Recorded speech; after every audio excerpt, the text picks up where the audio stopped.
تمام مسلمانوں کو جمعہ مبارک۔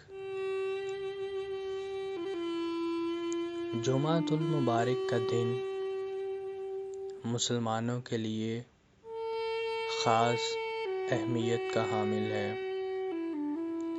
یہ وہ دن ہے کہ جسے آقا صلی اللہ علیہ وآلہ وسلم نے عید کا دن قرار دیا کہ یہ مسلمانوں کی عید ہے۔ جمعۃ المبارک کے دن کی کچھ سنتیں: غسل کرنا،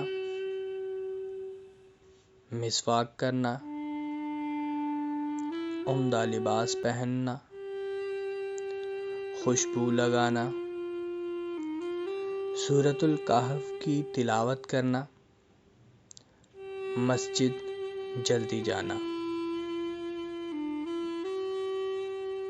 آپ کو ہماری یہ چھوٹی سی ویڈیو کیسی لگی کمنٹ سیکشن میں ضرور بتائیے گا، تاکہ ہم آپ کے لیے مزید ایسی چھوٹی چھوٹی اسلامک ویڈیوز لاتے رہیں۔ اس ویڈیو کو آگے پھیلا کر ثواب حاصل کریں، کیونکہ نیکی پھیلانا بھی، اچھی بات پھیلانا بھی صدقہ جاریہ ہے۔